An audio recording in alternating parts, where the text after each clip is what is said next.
high resolution. Kaya pa po siya i-transport po pa? Ano pa si Sir Jomar, nagkuha ka ng wheelchair. High resolution. Kasi high resolution, Natik na yan. these are high resolution. High resolution meaning thin slides. Thin slides. Yeah, these are high resolutions. Yan, so, Chest plane yan. yung ibang scanner kasi natin, kailangan mo mag-acquire on a Windows, sequential high resolution. This one is considered as high res. Okay, so if you can just pull up tong chess AI, chess whatever, that's high resolution. Okay, yun. So if i-run natin tong chess plane na to, again, it's a high resolution scanning kasi meron kang 1 mm direct scan. Yan, so high res. Okay? Sige, gawin. Okay. Sige na.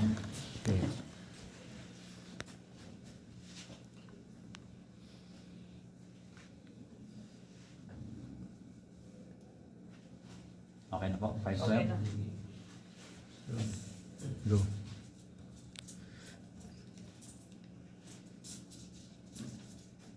So dito na lahat ng patient. Aguanta resuelto. Gusto kaya yung load ng kuryente. Mukhang kaya naman, wala naman. Resolvera. Yan, so is it lung screening? So meron ka rin AI for this one. So if it's a lung screening, you can click on lung screening kasi it's a low dose technique. If it's a chest plane only, sige, click mo yan. Yan. So basically, just the same parameters. Yan, so below 5 or above 5. Siguro above 5. Yan, so 5.1 seconds just enough para lang i-cover yung kanya. Ano yung below 5? Below yung ano niya, breath hold. Breath hold niya. Yeah. Okay. Kasi pag below breath hold, tataasan naman yung pitch factor. So that's why kanina sa 4.1 seconds na siya. Go ko na, sir. Sige.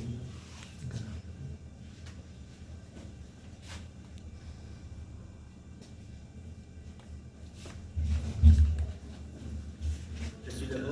Pas. Aguanta Mas resuelto. marami na kayo mga patient. Marami na. Kasi hindi tayo maano kasi Resolvera. yung mga pasyente. Okay. Check and Okay, good. That's high resolution.